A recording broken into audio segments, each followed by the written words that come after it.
राधे राधे बंधुओं, बहुत स्वागत है आपका ज्योतिष धर्म चैनल पर।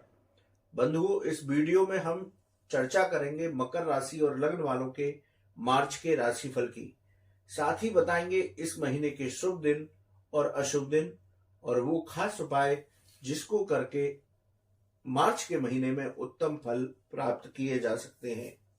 बंधुओं, आपसे करबद्ध निवेदन है कि आपने अब तक हमारा चैनल सब्सक्राइब नहीं किया तो प्लीज सब्सक्राइब कीजिए, जिससे कि आपको ज्योतिष और धर्म से जुड़ी हुई सही जानकारियां प्राप्त हो सकें।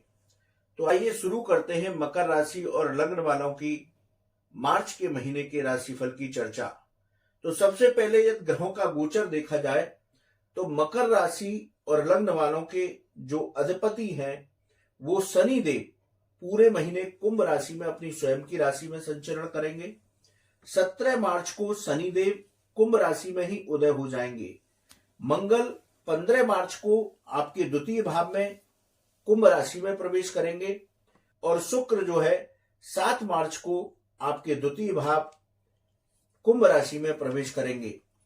यदि पराक्रम भाव में देखा जाए तो राहु पराक्रम भाव में पूरे महीने देवगुरु बृहस्पति की राशि में रहेंगे। सूर्य 14 मार्च को यहां पर प्रवेश करेंगे। बुध 7 मार्च को आपके पराक्रम भाव में प्रवेश करेंगे।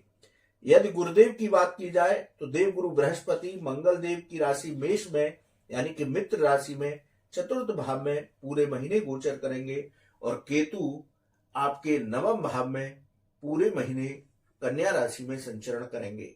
तो ग्रहों का गोचर मकर राशि और लग्न वालों के लिए मार्च में कुछ इस तरह से रहेगा। देखिए बंधुओं, मकर राशि और लग्न वाले जो जातक हैं उनको 7.5 का अंतिम प्रवास चल रहा है। मार्च 2025 में मकर राशि और लग्न वालों को शनि की 7.5 से मुक्ति मिल जाएगी। अब आपके ऊपर से तनाव की स्थितियां जाने वाली हैं, इसलिए अब कुछ समय के लिए आपको संभल करके रहना होगा। अब हम प्रत्येक भाव के अनुसार आपके राशिफल की चर्चा करते हैं। यदि प्रथम भाव की बात करें तो प्रथम भाव आपके आत्मविश्वास, आपके व्यक्तित्व, आपके मान सम्मान का भाव है। आप ही की राशि के स्वामी शनिदेव द्वितीय भाव में अपनी स्वयं की राशि कुंभ में संचरण कर रहे हैं। तो जल्दबाजी में मकर राशि और लग्न वालों को इस महीने कोई निर्णय नहीं लेना। नौकरी और व्यापार में सोच समझ कर के निर्णय लेकर के ही आगे बढ़ें। परिवार में वाद विवाद की स्थिति से बचकर रहे। लोगों को दिखावे के लिए धन खर्च ना करें, यानी कि सामने वाले को दिखाने के लिए केवल बहसबाजी में अपने पैसे को बिल्कुल भी न गंवाएं। 7.5 का अंतिम प्रवास भी चल रहा है। नौकरी और व्यापार में वाद विवाद की स्थितियों से बचकर रहें। तो मकर राशि और लग्न वालों का ओवरऑल कंफ्यूजन पूरा महीना इसी तरीके से उनको चलना होगा। अब बात करते हैं द्वितीय भाव की। द्वितीय भाव आपके धन का भाव है, आपके वाणी का भाव है, आपके कुटुंब का भाव है। यहाँ शुक्रदेव जब 17 मार्च को प्रवेश करेंगे तो लक्षाधिपति योग का निर्माण करेंगे, जिससे कि धन का आगमन उत्तम होगा। धन को लेकर किसी भी तरीके से, चाहे नौकरी हो या व्यापार, वाद विवाद की स्थिति से बचकर रहना है। परिवार में भी धन को लेकर के विवाद की स्थिति से बचकर रहना है। पूरे महीने वाणी की मधुरता को बनाकर रखें, वाणी पर नियंत्रण रखें। परिवार में छोटी छोटी बातों पर विवाद की स्थिति से आपको बचकर रहना होगा। बंधुओं, बात करते हैं पराक्रम भाव की। ये तृतीय भाव पराक्रम भाव होता है। ये भाव छोटी यात्राओं का भाव होता है, छोटे भाई बहन और मित्रों का भाव होता है। यहाँ पर राहु और सूर्य मिलकर के ग्रहण योग बना रहे हैं, वहीं राहु और बुध का जड़त्व योग बन रहा है। सूर्य बुध मिलकर के बुधादित्य योग बना रहे हैं। ये तीनों जो ग्रहों का योग है, ये विचित्र योग यहाँ पर कुंडली में बना हुआ है। तो पराक्रम में इस महीने आपकी वृद्धि होगी।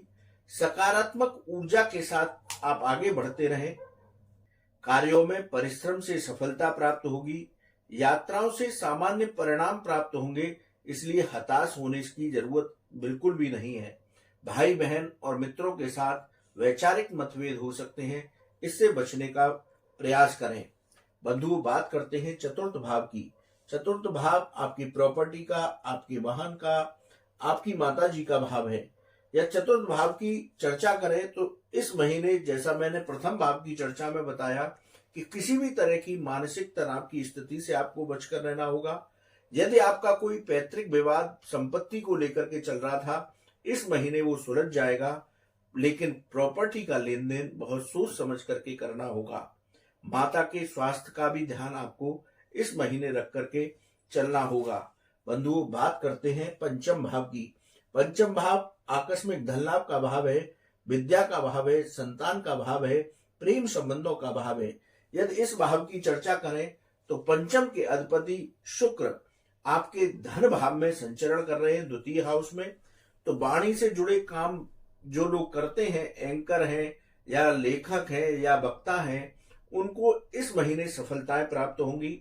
विद्यार्थी वर्ग को भी इस महीने सफलताएं प्राप्त होंगी।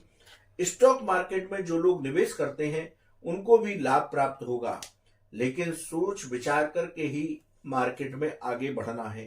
संतान पक्ष से इस महीने आपको सहयोग प्राप्त होगा। बंधुओं, बात करते हैं आपके छठे भाव की। छठा भाव आपके रोग, ऋण और शत्रुओं का भाव है। छठे भाव के अधिपति आपके पराक्रम भाव में संचरण कर रहे हैं बुध। आर्थिक भार बना रहेगा, क्योंकि शनि की 7.5 भी चल रही है। धन आएगा, लेकिन लगेगा कि खर्चे भी उसी हिसाब से हो रहे हैं, तो आर्थिक भार की स्थिति मानसिक रूप से आपके मन पर हावी रहेगी। इसलिए व्यर्थ के खर्चों से बच करके रहें। कर्ज लेने की स्थिति से बचकर रहें। ऐसा धन का समन्वय करें कि कर्ज लेने की स्थिति ना बने। शत्रु पक्ष से इस महीने आपको चिंतित रहने की आवश्यकता नहीं है, लेकिन फिर भी विवाद की स्थिति कभी आती है तो उस विवाद की स्थिति को आपको टालना होगा। त्वचा और गले संबंधी परेशानियां आपके सामने इस महीने आ सकती हैं, इसलिए अपने स्वास्थ्य का ध्यान रखें। मौसम बदल रहा है तो टॉन्सिल आदि की समस्याएं आपको हो सकती हैं। बंधुओं, बात करते हैं सप्तम भाव की। सप्तम भाव आपके जीवन साथी का भाव है, व्यापार और व्यापारिक साझेदारी का भाव है। सप्तम भाव की चर्चा करें तो इस राहु का दृष्टि संबंध आपके सप्तम भाव से है। तो राहु मानसिक रूप से परेशान करता है, तो इसलिए जीवन साथी के साथ आपके वैचारिक मतभेद हो सकते हैं। छोटी छोटी बातों पर अपने जीवन साथी के साथ विवाद की स्थिति से बचें। व्यापार में कोई भी निर्णय ले रहे हैं तो जल्दबाजी में कोई निर्णय न लें। कोई भी डील सामने आती है तो पहले विचार करें, उसके बाद ही उसको आगे बढ़ें। लेकिन जो लोग केमिकल के काम से जुड़े हुए हैं उनको इस महीने बेहतर लाभ प्राप्त होगा। व्यापार में इस महीने साझेदारी करना चाहते हैं तो उसको टालने का प्रयास करें। इस महीने साझेदारी करने की आवश्यकता बिल्कुल भी नहीं है, वरना आपको लाभ की जगह हानि हो सकती है। बंधुओं, बात करते हैं अष्टम भाव की। अष्टम भाव आकस्मिक घटनाओं का भाव है, रिसर्च और विदेश संबंधी मामलों का भाव है। अष्टम भाव के अधिपति सूर्य देव पराक्रम भाव में संचरण करेंगे, तो आपको आकस्मिक परेशानियां आएंगी, लेकिन उनका समाधान हो जाएगा। विदेश संबंधी मामलों में धीरे धीरे तेजी आएगी। विदेश व्यापार संबंधी बाधाएं आपकी इस महीने दूर होंगी। रिसर्च से जो लोग जुड़े हुए हैं उनको सफलताएं प्राप्त होंगी। बंधुओं, बात करते हैं नवम भाव की। नवम भाव आपका भाग्य, आपका धार्मिक भाव और आपका उच्च शिक्षा का भाव है। तो नवम भाव की चर्चा करें तो धार्मिक कार्यों में आपका मन लगेगा। उच्च शिक्षा से जुड़े हुए छात्रों को सफलताएं प्राप्त होंगी, लेकिन परिश्रम से ही आपको सफलताएं प्राप्त होंगी। आकस्मिक लाभ के अवसर आपको प्राप्त हो सकते हैं। बंधुओं, बात करते हैं दसम भाव की। दसम भाव आजीविका का भाव है, पिता का भाव है। इस भाव की चर्चा करें तो धीरे धीरे आपको सफलताएं प्राप्त होंगी। नौकरी हो या व्यापार, दोनों में आपकी आर्थिक स्थिति में सुधार होगा, लेकिन नौकरी और व्यापार में कोई निर्णय जल्दबाजी में नहीं करना। नौकरी में यदि आपके पास कोई परिवर्तन का प्रपोजल है तो पहले विचार कीजिए कि मुझे बदलने से लाभ है कि यही जहां आप काम कर रहे हैं वहीं पर लाभ है। ऐसा ना हो जल्दबाजी में आपसे गलत निर्णय हो जाए। पिता के साथ इस महीने आपके वैचारिक मतभेद हो सकते हैं, इसलिए संबंधों को संभाल करके रखें। बंधुओं, बात करते हैं एकादश भाव की, लाभ भाव की।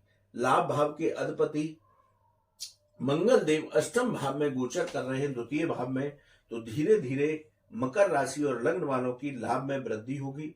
धैर्य पूर्वक अपने कार्यों में लगे रहें।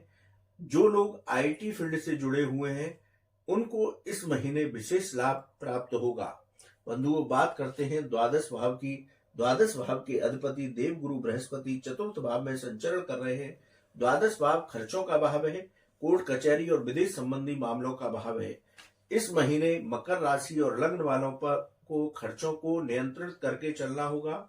विदेश संबंधी मामलों में धीरे धीरे तेजी आएगी, लेकिन कोर्ट कचहरी में आपका कोई विवाद चल रहा है तो बहुत सावधानी पूर्वक आगे बढ़ें, वरना आपको परेशानी आ सकती है। तो बंधुओं, हमने प्रत्येक भाव के अनुसार मकर राशि और लग्न वालों के इस राशिफल की, मार्च के राशिफल की चर्चा की। यदि शुभ दिनों की बात की जाए तो 2, 4, 7, 15, 18, 20, 27, 29 और 31 ये तारीखें आपके लिए शुभ रहेंगी। इनमें आप अपने कोई विशेष कार्य कर सकते हैं। वहीं अशुभ दिन आपके लिए 5, 6, 13, 14, 22, 23 ये तिथियां आपके लिए थोड़ा संभल करके रहने होगा। नौकरी हो या व्यापार, वाद विवाद की स्थिति से बचें, वाहन सावधानी पूर्वक चलाएं और पैसे का लेन देन बहुत सोच समझ करके करें। मकर राशि पर क्योंकि 7.5 का अंतिम प्रवास चल रहा है, तो इस महीने उनको शनि देव का तेलाभिषेक शनिवार के दिन करें। हनुमान चालीसा के जितने अधिक पाठ हो सकते हैं उतने अधिक पाठ करें और पीपल वृक्ष पर संध्या समय दीप दान करें। तो मकर राशि और लग्न वालों के लिए मार्च का महीना उत्तम फलदायी होगा। बंधु, इस वीडियो में हम बताएंगे कुंभ राशि और लग्न वालों का मार्च का महीना कैसा रहेगा। साथ ही बताएंगे इस महीने में कौन से शुभ दिन रहेंगे और कौन से अशुभ, और वो खास उपाय जिसको करके कुंभ राशि और लग्न वाले मार्च के महीने को उत्तम बना सकते हैं, अच्छा फल प्राप्त कर सकते हैं। इसलिए आप वीडियो को अंत तक देखें। इसके साथ ही आपसे करबद्ध निवेदन है कि आपने अब तक हमारा चैनल सब्सक्राइब नहीं किया तो प्लीज सब्सक्राइब कीजिए, जिससे कि आपको ज्योतिष और धर्म से जुड़ी हुई सही जानकारियां प्राप्त हो सके। तो बंधुओं, शुरू करते हैं कुंभ राशि और लग्न वालों के मार्च के राशिफल की चर्चा। बंधुओं, यदि कुंभ राशि और लग्न वालों की ग्रहों की स्थिति के बारे में चर्चा की जाए तो आपकी राशि के स्वामी शनि देव पूरे महीने आपके प्रथम भाव में ही विचरण करेंगे। 17 मार्च को ये आपके प्रथम भाव कुंभ राशि में ही उदय होंगे। इस वक्त शनि देव अस्त चल रहे हैं। 15 मार्च को मंगल आपकी राशि में प्रवेश करेंगे। शुक्र 7 मार्च को प्रवेश करेंगे। इसके साथ ही आपके द्वितीय भाव में राहु देवगुरु बृहस्पति की राशि मीन में पूरे महीने संचरण करेंगे। 7 मार्च को यहां पर बुध प्रवेश करेंगे और 14 मार्च को सूर्य प्रवेश करेंगे। राहु और सूर्य मिलकर के ग्रहण योग बनाएंगे। वहीं राहु और बुध का जड़त्व योग बनेगा। सूर्य और बुध का बुधादित्य योग बनेगा। ये बड़ी विचित्र घटना यहां पर आपके साथ घटित होगी। आपके पराक्रम भाव में मंगल देव की राशि यानी कि मेष राशि में, मित्र राशि में देव गुरु बृहस्पति पूरे महीने संचरण करेंगे। केतु आपके अष्टम भाव में कन्या राशि में संचरण करेंगे। तो इस तरह से ग्रहों की स्थिति कुंभ राशि और लग्न वालों की मार्च के महीने में रहेगी। अब चर्चा शुरू करते हैं प्रत्येक भाव से आपको किस तरह के फलों की प्राप्ति मार्च के महीने में होगी। प्रथम भाव की चर्चा करें। प्रथम भाव आपके आत्मविश्वास, व्यक्तित्व और मान सम्मान का भाव है। आपके आत्मविश्वास में वृद्धि होगी, लेकिन आपको अति आत्मविश्वास से बचकर रहना है, क्योंकि अति आत्मविश्वास, ओवर कॉन्फिडेंस की वजह से व्यक्ति को धोखा मिलता है, व्यक्ति को असफलता भी मिल जाती है। इसलिए आपके आत्मविश्वास में वृद्धि होगी, लेकिन अति आत्मविश्वास से बच करके रहें। दूसरा, पिछले महीने आपकी जो रुकावटें कामों में चली आ रही थी, चाहे वो नौकरी से संबंधित हो या व्यापार से संबंधित, वो रुकावटें आपकी दूर होंगी। नौकरी व्यापार में जल्दबाजी में कोई भी निर्णय लेने से बचें। नौकरी में परिवर्तन करना चाह रहे हैं, व्यापार में कुछ नया करना चाह रहे हैं, तो बहुत सोच समझ करके निर्णय लें। 15 मार्च के बाद, क्योंकि 14 मार्च तक सूर्य यहां पर रहेंगे, 14 मार्च को सूर्य यहां पर प्रवेश करेंगे, द्वितीय भाव में जब सूर्य यहां से गोचर करके चले जाएंगे तो 14 मार्च के बाद आपको सफलताएं प्राप्त होंगी, आपकी आर्थिक स्थिति में सुधार होगा और यदि आप कोई नौकरी में परिवर्तन करने जा रहे हैं तो वो भी आपके लिए उत्तम होगा। तो ये प्रथम भाव आपको उत्तम फलों को प्रदान करने वाला होगा। द्वितीय भाव की चर्चा करें। द्वितीय भाव आपका धन का भाव है, आपकी वाणी का भाव है और आपके परिवार का भाव है। यदि इस भाव की चर्चा करें तो राहु और सूर्य का ग्रहण योग, राहु और बुध का जड़त्व योग बन रहा है। वाणी पर नियंत्रण रख करके आप इस पूरे महीने को व्यतीत करें, नहीं तो आपके काम बिगड़ जाएंगे। धीरे धीरे आपकी आर्थिक स्थिति में सुधार होगा। रुका हुआ धन प्रयास करने से इस महीने आपको वापस मिल सकता है। यदि परिवार की बात की जाए तो परिवार में इस महीने आपको सामंजस्य बनाकर के रखना होगा। छोटी छोटी बातों पर विवाद की स्थिति से परिवार में बचने का प्रयास करें। बंधुओं, कुंभ राशि और लग्न वालों की एक विशेष बात और बता देते हैं, क्योंकि उन पर शनि की 7.5 का द्वितीय प्रवास चल रहा है, यानी कि मध्य में 7.5 चल रही है इस वक्त जीवन के, तो थोड़ा सा 7.5 का प्रभाव भी आपके जीवन पर रहेगा।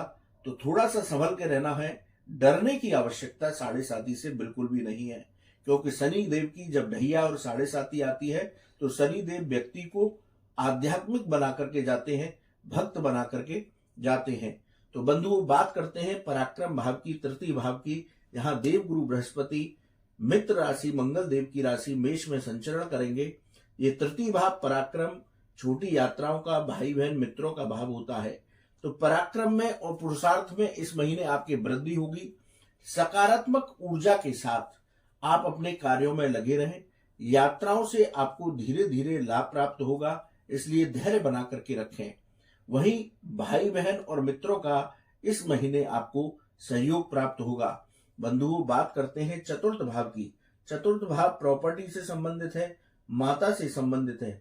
चतुर्थ भाव के अधिपति शुक्र आपके प्रथम भाव में गोचर कर रहे हैं, तो भौतिक सुख सुविधाओं पर इस महीने आपका खर्चा बढ़ सकता है, इसलिए अपने खर्चों पर नियंत्रण रख करके चलेंगे तो अच्छा रहेगा। 7 मार्च के बाद आपको प्रॉपर्टी से जुड़े कार्यों में सफलता मिलेगी। आप कोई नया वाहन खरीदने चाहते थे, वो इस महीने आपकी इच्छा पूरी हो सकती है, लेकिन माता के स्वास्थ्य का आपको ध्यान रखना होगा। बंधु, बात करते हैं पंचम भाव की। पंचम भाव आकस्मिक धन लाभ का भाव है, आपकी विद्या का भाव है, संतान का भाव है। तो इस भाव की चर्चा करें तो आपके पंचम भाव के अधिपति बुध आपके द्वितीय भाव में संचरण कर रहे हैं। तो जो लोग वाणी से जुड़े कार्यों में जुड़े हुए हैं, यानी कि एंकर हैं, कोई एक्टर हैं, अधिवक्ता हैं, उन लोगों को मार्च के महीने में बहुत अच्छी सफलताएं मिलेंगी। आपकी कार्यों की बाधाएं दूर होंगी। स्टॉक मार्केट में यदि आप निवेश करते हैं तो बहुत सोच समझ करके निवेश करें। विद्यार्थी वर्ग को इस महीने सफलताएं प्राप्त होंगी। प्रेम संबंधों में थोड़ी कड़वाहट आ सकती है, इसलिए थोड़ा सा सामंजस्य बना करके चलें। गर्भवती महिलाएं इस महीने यात्रा और पूरे मार्च के महीने में अपनी स्वास्थ्य का विशेष रूप से ध्यान रखें। बंधुओं, बात करते हैं छठे भाव की। छठा भाव रोग, ऋण और शत्रुओं का भाव है। राहु का दृष्टि संबंध आपके छठे भाव से है, तो इस महीने आपको शत्रुओं से चिंतित होने की आवश्यकता नहीं, लेकिन फिर भी विवाद की स्थिति से आपको बचकर रहना है। शत्रु आपके खिलाफ कोई षड्यंत्र कर सकते हैं, इसलिए सतर्क रहें, चाहे नौकरी हो या व्यापार। नसों से संबंधित परेशानियां आपके सामने आ सकती हैं। धन का, जैसा हमने बताया कि आवागमन सुचारू रूप से रहेगा। धीरे धीरे आपकी आर्थिक स्थिति में सुधार होगा, लेकिन व्यर्थ के खर्चों से बचकर रहना है। ऐसी कोई स्थिति ना बने कि इस महीने आपको कर्ज लेना पड़े। तो बंधुओं, छठे भाव के फल हमने अभी आपके पास डिस्कस किए। अब बात करते हैं सप्तम भाव की। सप्तम भाव के अधिपति 13 मार्च तक आपके प्रथम भाव में रहेंगे और 14 मार्च को सूर्यदेव आपके द्वितीय भाव में संचरण करेंगे। सप्तम भाव आपके जीवन साथी का भाव है, व्यापार और व्यापारिक साझेदारियों का भाव है। तो व्यापार में परिश्रम से आपको सफलता मिलेंगी। व्यापार में आपका संघर्ष बना रहेगा। परिश्रम करेंगे तो व्यापार में आपको लाभ अवश्य प्राप्त होगा, इसलिए धैर्य बना करके शांति बना करके आप अपने व्यापार पर अपना ध्यान केंद्रित करें। गृहस्थ पक्ष से आप वाद विवाद की स्थिति से बचें। गृहस्थ पक्ष में छोटी छोटी बातों को लेकर विवाद की स्थिति पैदा ना करें। व्यापार में नई साझेदारी इस महीने करने से बचेंगे तो आपको लाभ होगा। बंधुओं, बात करते हैं अष्टम भाव की। अष्टम भाव में केतु विराजमान है। अष्टम भाव आकस्मिक घटनाओं का, रिसर्च से संबंध और विदेश संबंधी मामलों का भाव है। तो यहाँ पर आकस्मिक रुकावटें आपके कार्यों में आ सकती हैं। विदेश संबंधी मामलों में धीरे धीरे सुधार होगा। रिसर्च से जो लोग जुड़े हुए हैं उनको इस महीने सफलताएं प्राप्त होंगी। बंधुओं, बात करते हैं नवम भाव की। नवम भाव भाग्य का, धार्मिक कार्यों का और उच्च शिक्षा का भाव है। यदि हम भाग्य की बात करें तो इस महीने भाग्य का आपको अद्भुत सहयोग प्राप्त होगा। फैशन संबंधी कार्यों में आपको सफलता मिलेगी। धार्मिक कार्यों में आपका मन लगेगा। आपकी कोई धार्मिक यात्रा भी हो सकती है। जो छात्र उच्च शिक्षा की तरफ जाना चाहते हैं या उच्च शिक्षा से जुड़े हुए हैं उनको इस महीने सफलता प्राप्त होगी। बंधुओं, बात करते हैं दसम भाव की। दसम भाव के अधिपति मंगल आपके प्रथम भाव में गोचर कर रहे हैं। दसम भाव आपकी आजीविका का भाव है और पिता का भाव है। तो पराक्रम के साथ, पुरुषार्थ के साथ आप इस महीने अपने कार्यों में लगे रहें, चाहे नौकरी हो चाहे व्यापार, तो आपको सफलताएं प्राप्त होंगी। नौकरी में आपको पदोन्नति या वेतन वृद्धि हो सकती है। व्यापार में धीरे धीरे आपको लाभ प्राप्त होगा। आईटी और मेडिकल के फील्ड से जो जुड़े हुए लोग हैं उनको इस महीने बेहद सफलताएं प्राप्त होंगी। बंधुओं, बात करते हैं एकादश भाव की, यानी कि लाभ भाव की। लाभ भाव के अधिपति देवगुरु बृहस्पति आपके पराक्रम भाव में संचरण कर रहे हैं। तो इस महीने कुंभ राशि और लग्न वालों को धीरे धीरे उनकी आर्थिक स्थिति में सुधार होगा। थोड़ा सा कार्यों में विलंब हो सकता है, जैसे नौकरी में आपकी वेतन वृद्धि, प्रमोशन रुका हुआ है, उसमें देरी तो हो सकती है, मिलेगा अवश्य। इसलिए अपने धैर्य को बना करके इस महीने चले तो आपकी आर्थिक स्थिति में इस महीने सुधार होगा। बंधुओं, बात करते हैं द्वादश भाव की। द्वादश के अधिपति शनिदेव प्रथम भाव में गोचर कर रहे हैं। द्वादश भाव खर्चों का भाव है, विदेश और कोर्ट कचहरी के मामलों का भाव है। तो इस महीने कुंभ राशि और लग्न वाले, क्योंकि शनि की 7.5 भी चल रही है, व्यर्थ के खर्चों से आपको बचकर रहना होगा। विदेश संबंधी मामलों की बात की जाए तो धीरे धीरे विदेश संबंधी मामलों में सुधार होगा। जिस तरह से पूरी तरह रुकावटें आ गई थी, अब वो रुकावटें धीरे धीरे दूर होंगी। लेकिन यदि आपका कोई कोर्ट कचहरी में विवाद चल रहा है तो वहां आप सावधानी पूर्वक आगे बढ़ें, वरना आपको परेशानी का सामना करना पड़ सकता है। तो बंधुओं, हमने कुंभ राशि और लग्न वालों का प्रत्येक भाव के अनुसार मार्च का राशिफल बताया। यदि शुभ दिनों की चर्चा की जाए तो इस महीने की 3, 4, 6, 10, 12, 13, 19, 21, 29 और 31 तारीख शुभ रहेंगी, जिनमें आप अपने कोई विशेष कार्य कर सकते हैं। वहीं अशुभ दिनों की चर्चा की जाए तो 7, 8, 15, 16, 24, 25, 26 ये अशुभ तारीखें रहेंगी। इनमें आप थोड़ा संभल करके रहें। नौकरी और व्यापार में किसी से भी वाद विवाद न करें। आप वाहन चलाते हैं तो सावधानी पूर्वक वाहन चलाएं। अब कुंभ राशि और लग्न वालों को इस महीने क्या उपाय करने हैं। आपकी राशि के स्वामी शनिदेव हैं। शनि की 7.5 भी चल रही है, तो शनिदेव की पूरे महीने उपासना करें। हनुमान चालीसा के जितने अत्यधिक पाठ हो सकते हैं हनुमान चालीसा के पाठ करें और गरीबों को खिचड़ी का दान करें, तो ये महीना आपके लिए उत्तम फलदायी होगा। बंधुओं, इस वीडियो में हम चर्चा करेंगे मीन राशि और लग्न वालों के लिए मार्च का महीना कैसा रहेगा। इस महीने में कौन सी तारीखें आपके लिए शुभ रहेंगी और कौन सी अशुभ, और वो खास उपाय जिसको करके मीन राशि और लग्न वाले मार्च के महीने में उत्तम फल प्राप्त कर सकते हैं। इसलिए आप वीडियो को अंत तक देखें, और यदि आपने अब तक हमारा चैनल सब्सक्राइब नहीं किया तो आपसे करबद्ध निवेदन है कि हमारे चैनल को सब्सक्राइब कीजिए, जिससे कि आपको ज्योतिष और धर्म से जुड़ी हुई सही जानकारी प्राप्त हो सके। बंधुओं, अब चर्चा शुरू करते हैं मीन राशि और लग्न वालों के राशिफल की। तो एक तो ये गुरु प्रधान राशि मीन पर शनि की 7.5 का प्रथम प्रवास शुरू हुआ है। शनि की 7.5 घबराने की आवश्यकता नहीं। शनि देव साढ़े साथी और ढैया के रूप में जब भी व्यक्ति के जीवन में आते हैं तो व्यक्ति को खरा सोना बना करके जाते हैं, अपने और पराई की पहचान करा करके जाते हैं, और व्यक्ति को एक खास बात, उसको आध्यात्मिक बना करके जाते हैं, यानी कि व्यक्ति भगवान से अवश्य जुड़ता है। तो ये शनि की साढ़े साथी के पॉजिटिव एटीट्यूड है, तो घबराने की आवश्यकता बिल्कुल नहीं है। यदि ग्रहों की बात की जाए, ग्रह गोचर किस तरह के रहेंगे, तो ये चर्चा करते हैं। आपकी स्वयं की राशि में राहु पूरे महीने संचरण करेंगे, सूर्य 14 मार्च को प्रवेश करेंगे, बुध 7 मार्च को प्रवेश करेंगे, देवगुरु बृहस्पति आपके द्वितीय भाव में, मंगल देव की मेष राशि में मित्र राशि में पूरे महीने संचरण करेंगे, केतु आपके सप्तम भाव कन्या राशि में पूरे महीने संचरण करेंगे, शनि देव अपनी स्वयं की राशि कुंभ में द्वादश भाव में संचरण करेंगे, 17 मार्च को ये यहां उदय होंगे।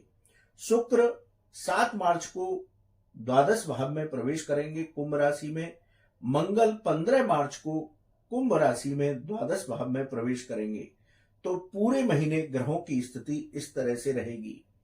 अब प्रत्येक भाव के अनुसार राशिफल की चर्चा करते हैं।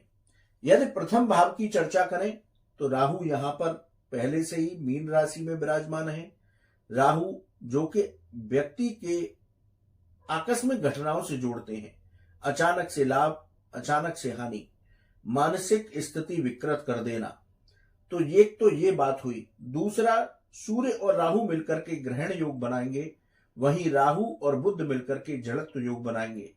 यदि प्रथम भाव के फलों की चर्चा करें तो इस महीने आपके आत्मविश्वास में थोड़ी सी कमी नजर आ सकती है।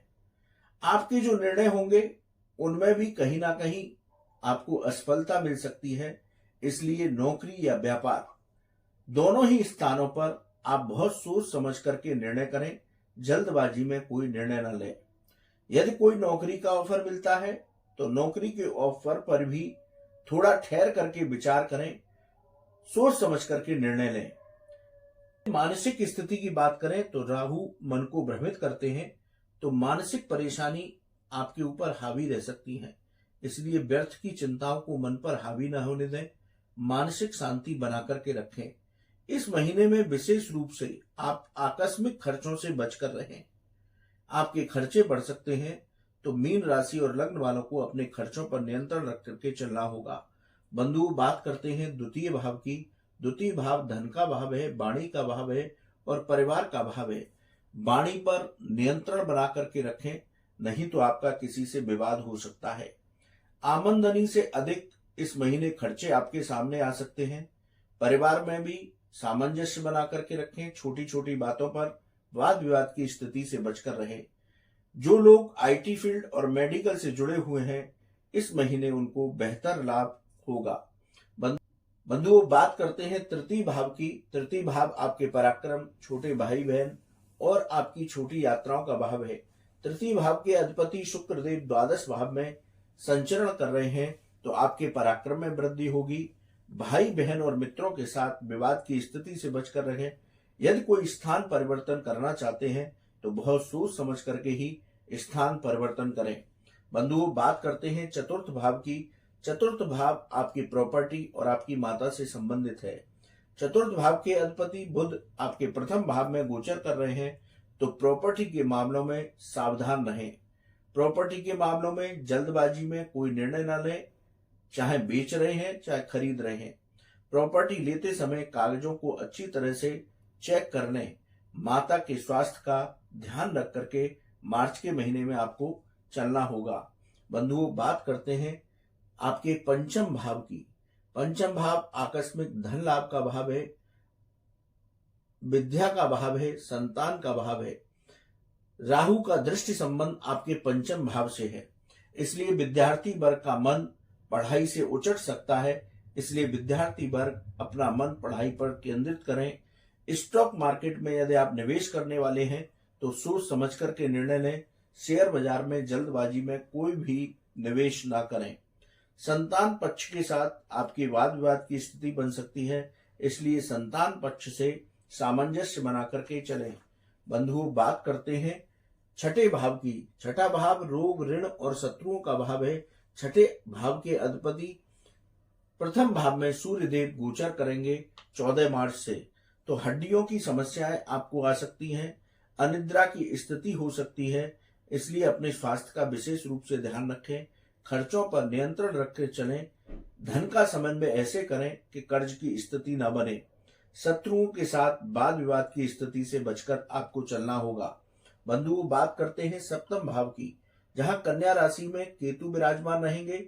राहु का दृष्टि संबंध आपके सप्तम भाव से होगा। सप्तम भाव जीवन साथी का भाव है, व्यापार और व्यापारिक साझेदारियों का भाव है, इसलिए अपने जीवन साथी के साथ सामंजस्य बना करके चलें। व्यापार में जल्दबाजी में कोई निर्णय न लें। नई साझेदारी करने से इस महीने बचें तो अच्छा रहेगा। यदि आपकी कोई पार्टनरशिप पहले से चली आ रही है तो साझेदार के साथ वाद विवाद की स्थिति से बचकर चलें, वरना आपकी साझेदारी टूट सकती है। बंधुओं, बात करते हैं अष्टम भाव की। अष्टम भाव आकस्मिक घटनाओं का भाव है, रिसर्च और विदेश संबंधी मामलों में का भाव है। अष्टम भाव के फलों की चर्चा करें तो विदेश से आपको लाभ प्राप्त होगा, विदेश संबंधी मामलों में सफलता मिलेगी। रिसर्च के मामलों में आपका मन थोड़ा सा भ्रमित हो सकता है, लेकिन धीरे धीरे वहां भी सफलताएं प्राप्त होंगी। बंधुओं, बात करते हैं नवम भाव की। नवम के अधिपति मंगल देव द्वादश भाव में संचरण कर रहे हैं। नवम भाव आपका भाग्य, धार्मिक कार्यों और उच्च शिक्षा का भाव है। परिश्रम के सहयोग से ही इस महीने आपको लाभ प्राप्त होगा। आप सिर्फ भाग्य के सहारे बैठ करके अपना मार्च का महीना नहीं निकाल सकते। परिश्रम करेंगे, पुरुषार्थ करेंगे, तभी आपको भाग्य का सहयोग प्राप्त होगा। उच्च शिक्षा से जुड़े हुए छात्रों को सफलताएं मिलेंगी। धार्मिक कार्यों में आपका मन लगेगा। कोई धार्मिक यात्रा आपकी इस महीने हो सकती है। बंधुओं, बात करते हैं दसम भाव की। दसम के अधिपति देवगुरु बृहस्पति आपके द्वितीय भाव में संचरण कर रहे हैं। दसम भाव आपकी आजीविका का भाव है, आपके पिता का भाव है। तो धीरे धीरे इस महीने आपको सफलताएं प्राप्त होंगी। नौकरी और व्यापार में जल्दबाजी में कोई निर्णय लेने से बचें। सकारात्मक ऊर्जा बनाकर के रखें तो आपको सफलताएं प्राप्त होंगी। पिता के साथ आपके संबंध मधुर होंगे। बंधुओं, बात करते हैं एकादश भाव की, लाभ भाव की। लाभ भाव के अधिपति शनि देव द्वादश भाव में गोचर कर रहे हैं, तो आर्थिक स्थिति में आपकी में ठहराव रहेगा। यानी कि कोई न विशेष हानि के संकेत मिल रहे हैं, न विशेष धन प्राप्ति के संकेत मिल रहे हैं। जिस तरह से आपकी धन का आगमन चला आ रहा है उसी तरह से सामान्य रूप से बना रहेगा, लेकिन आय के साथ व्यय भी बना है। तो इसलिए अपने खर्चों पर नियंत्रण रख करके चलें। साढ़ी की साढ़े साथी भी चल रही है, इसलिए अपने धन का समन्वय बहुत अच्छे से करके चलना होगा। बंधुओं, बात करते हैं द्वादश भाव की। द्वादश भाव में शनिदेव स्वयं विराजमान है अपनी राशि में। शुक्र और मंगल की भी युति यहाँ पर हो रही है। ये भाव, द्वादश भाव खर्चों का भाव है, कोर्ट कचहरी और विदेश संबंधी मामलों का भाव है। हम शुरू से ही मीन राशि और लग्न वालों को बताकर चल रहे हैं कि इस महीने अपने खर्चों पर नियंत्रण रख करके चलें। आकस्मिक खर्चे सामने आ सकते हैं। व्यर्थ के खर्चों से बच करके ही आप अपने धन को बचा कर रख सकते हैं। विदेश संबंधी मामलों से आपको लाभ प्राप्त होगा। कोर्ट कचहरी का यदि आपका कोई विवाद चल रहा है तो इस महीने बहुत सावधानी पूर्वक आपको आगे बढ़ना होगा, वरना परेशानी सामने आ सकती है। तो बंधुओं, प्रत्येक भाव के अनुसार हमने मीन राशि और लग्न वालों के मार्च के राशिफल की चर्चा की। अब बात करते हैं शुभ दिनों की। 3, 4, 7, 12, 14, 20, 23, 25 और 31 ये तारीखें आपके लिए शुभ रहेंगी। इनमें आप अपने कोई विशेष कार्य कर सकते हैं। वहीं अशुभ तारीखों की बात की जाए तो इस महीने की 9, 10, 17, 18, 27, 28 और 29 ये तारीखें आपके लिए अशुभ रहेंगी, इसलिए इन तारीखों में थोड़ा संभल कर रहें। नौकरी व्यापार में विवाद की स्थिति से बचें। वाहन सावधानी पूर्वक चलाएं तो मार्च का महीना उत्तम फल देकर के जाएगा। अब मार्च के महीने में मीन राशि और लग्न वालों को क्या करना चाहिए, कौन से विशेष उपाय हैं? आप भगवान कृष्ण की उपासना करें, हनुमान चालीसा के ज्यादा से ज्यादा पाठ करें, गरीब को तेल का दान दें, तो मार्च का महीना मीन राशि और लग्न वालों के लिए उत्तम फलदायी हो सकता है। बंधुओं, आपको ये वीडियो कैसा लगा आप कमेंट बॉक्स में लिखें। राधे राधे।